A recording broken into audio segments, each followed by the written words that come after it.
What is going on, guys? Jason Burke here, Styles Clash for Life, coming at you on YouTube, and today I've got some football focus. The Pittsburgh Steelers just finished their Week 16 matchup with the New Orleans Saints at the Superdome, and it was quite a game. It was one of the best games of the season to watch. It was a lot of fun on both sides of the field. Both offenses brought it. Both teams had a lot to play for. You guys know the Steelers were facing a grueling schedule. Having the Patriots last week and having the Saints this week, two of the best teams in the NFL. But coming into this game, Pittsburgh had to win. Baltimore won yesterday on their Saturday game, meaning they were essentially fighting for the division spot here. And Pittsburgh had to keep winning and win the last two games of their season to keep Baltimore at bay. And not only that, but both the Titans and the Colts won. Titans yesterday and Colts today, meaning they have a higher record than the Steelers also, but they're outside of the wild card. So the way it works now is, if Pittsburgh was to win the last two games of the season, they would be the 4th seed probably, AFC North Division champions. If they were to lose today, Baltimore would go ahead in the division, and Pittsburgh would fall from 4 seed out of the division lead and behind the 4 other records in the wild card, behind the Ravens, the Chargers, the Chargers, the Colts, and the Titans.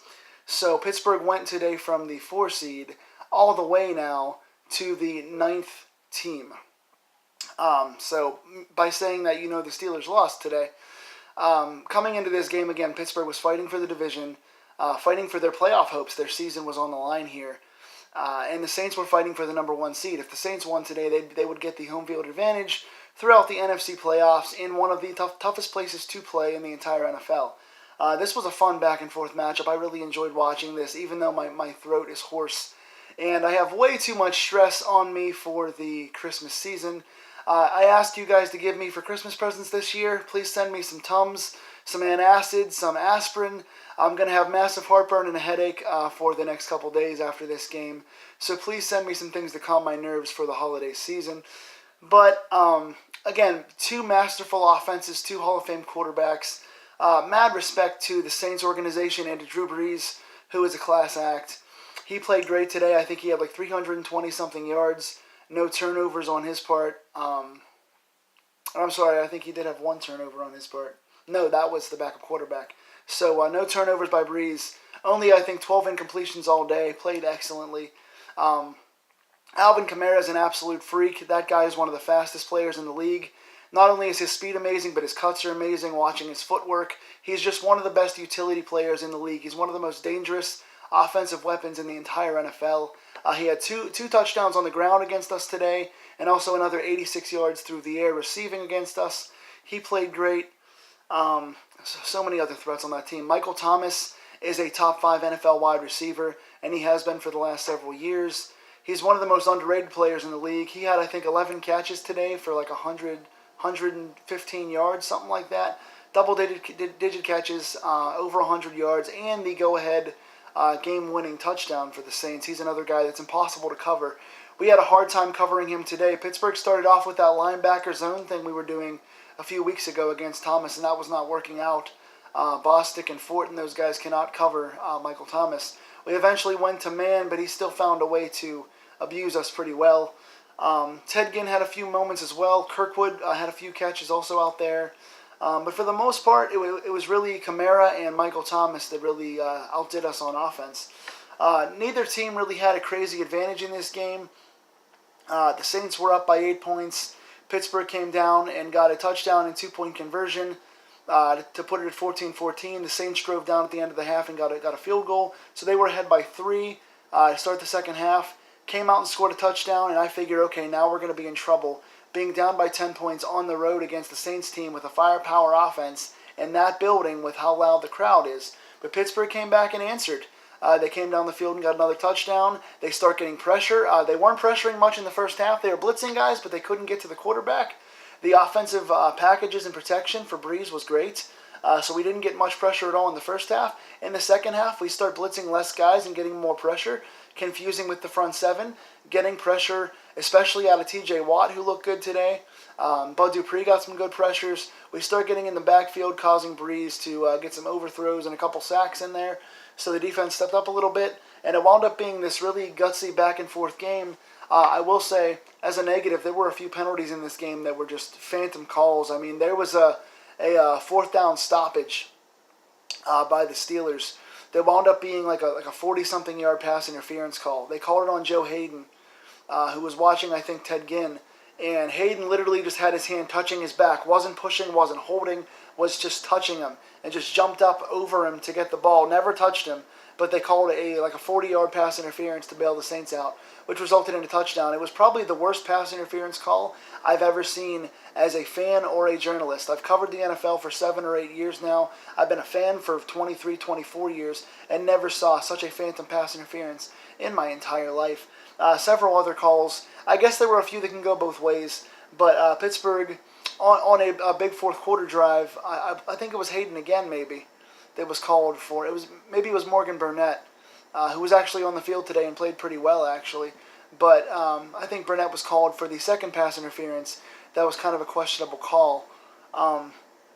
So a couple things that could have gone our way and gotten us off the field wound up resulting in scoring plays for the Saints. But I'm not going to put this on the referees. That one pass interference in the first quarter was god awful, but everything else is kind of could go both ways, and I'm not going to blame that on the referees. We lost this game fair and square to me, and I feel like I can't blame this loss. I can't blame. We wound up losing this game 31-28, and I'm not going to blame anyone who had the turnovers. I'm not going to blame the referees. I'm going to blame the Steelers, and not for this game. We played very good in this game, and either team could have deserved to win this game, but what bothers me is losing the San Diego lead 23-7, losing to the Raiders, losing to the Broncos. We shouldn't have put ourselves in this spot in the first place. When you put yourself in a must-win situation where you've got to beat the Patriots and then go on the road and beat the Saints and then beat the Bengals next week just to get into the playoffs, that's our fault. That's on us.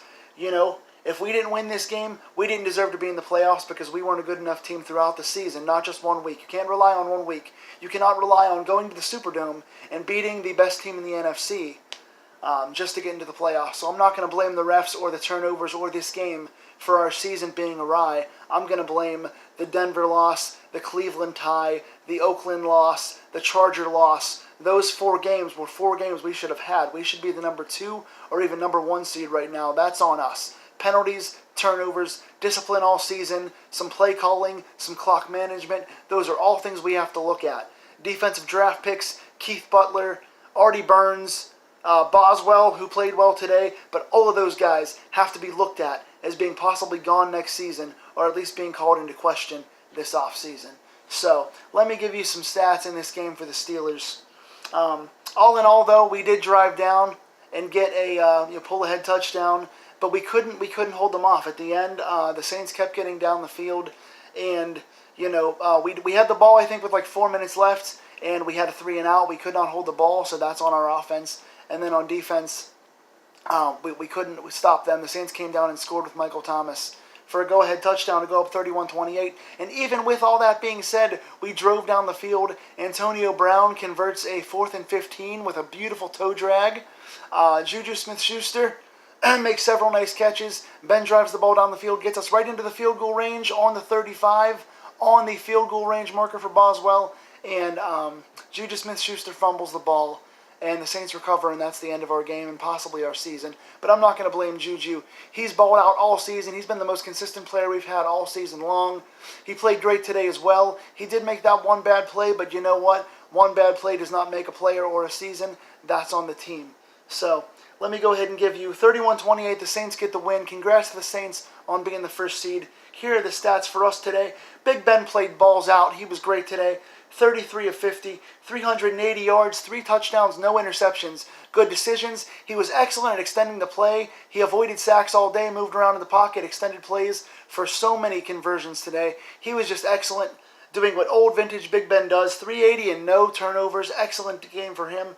Jaylen Samuels played pretty solid. Nothing special but serviceable today. 12 carries, 53 yards. Also had a receiving touchdown. Good for Jaylen Samuels to assert himself. That shotgun pitch where he takes the ball and kind of makes his own decisions, that works well for him, and I like the play calling on that. Good job spreading him out, letting him kind of read the play and kind of take a thinking man's Le'Veon Bell approach to running the ball. That's well done.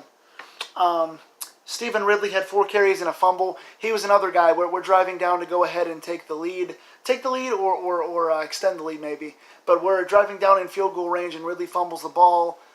So I will be harder on him because he's not Juju, and he's had a fumbling problem his whole career, and he's only had, 4 carries a game, and he doesn't make his opportunities count. He goes ahead and fumbles here, taking possible go-ahead points off the board, so I will give Ridley some flack here, some problem here. Antonio Brown, this was one of the biggest games of the year where both of our starting receivers balled out. Both those guys played great. Antonio Brown, 14 catches, 185 yards, and 2 touchdowns. Absolute lights out. Played against a very solid Saints cornerback duo, who's underrated, I think. Juju Smith-Schuster as well, 11 catches for 115 yards. So both guys, double figures in catches, well into the 100-yard mark. Played absolutely lights out. Juju did have the fumble that cost us a potential tying field goal, but again, 11 catches for 115. Was crying on the sidelines. He's a young, talented player, and I feel bad for him, and he's got plenty more left in him. So congrats to Juju, even though he had that rough fumble. Defensively, I will give credit. I think Mike Hilton played pretty well today, although he was a little iffy in the slot, but played pretty well coming up. Good pressure today by all the front 7. Defensively, Sean Davis had his biggest game of the year today. 5 tackles, an interception, a nice deep read picking off Kasem, the backup quarterback who does gadget plays. Nice ball read in the air, good ball skills picking it off. Also a potential forced fumble that was not challenged. I think it might have been Ginn, I'm not sure, but one of the Saints caught the ball deep down the sidelines, and Sean Davis lodged the ball with his helmet off the receiver. Could have been a fumble, which we would have recovered, but they didn't. They called it a incompletion, and the Steelers never challenged. So that's another possible missed opportunity for a turnover. But Sean Davis, 5 tackles, a pick, and that possible forced fumble that wasn't called. So biggest game of the year for him. He needs to continue playing well. 2 sacks today, 1 for T.J. Watt, who's been on fire and had plenty of pressures that weren't sacks, but he got in there plenty of times. Also, got in there on a blocked field goal. The Saints had a field goal attempt that L.J. Fort blocked. I think it's Fort's second block of the year, but T.J. Watt got in there and caused that, and also had several pressures today, including a sack, and Stephon Tuitt once again with a sack today. And the whole front 7 got good pressures. Bud Dupree got good pressures today, and then both Hargrave and Hayward had pressures today as well. So props to them in the second half for their pressure. I give them credit. Boswell as well made his field goal and all of his extra points, so positive feedback for him today as well. But now the Steelers, what they have to do, the only chance they have to get into the playoffs now is they have to win next week against the Bengals, and the Browns have to beat the Ravens. Now that's not entirely impossible. The Browns have an even record this year. They've been on fire recently, looking pretty good. They already beat the Ravens once earlier this year, so they are 1-0 against the Ravens right now. So there's a good chance we can beat the Bengals next week, and a good chance the Browns can once again beat the Ravens this year, and the Browns can give us an early Christmas gift. So Cleveland, I'm asking you guys, even though it's a week late, give me this Christmas gift. Please beat Baltimore. Help us get into the playoffs and win this division. But again, you got to rely on another team now. So all we can do is our best and beat the Bengals next week, and we have to rely on help. That's our fault. But Cleveland, I'm praying for you guys to help us out here. We'll send you sandwiches again if you guys can pull this off like you did for us several years ago. So what do you guys think of this game? What do you think of the ups and downs? And what do you think of our chances of winning next week and getting Cleveland to beat Baltimore and getting us in with an AFC North backdoor title? I will see you guys hopefully and prayerfully next week with good news. Merry Christmas, my friends. Thank you all for watching. Happy holidays. Enjoy meals with your family. Take time for yourselves. I love you guys. Merry Christmas.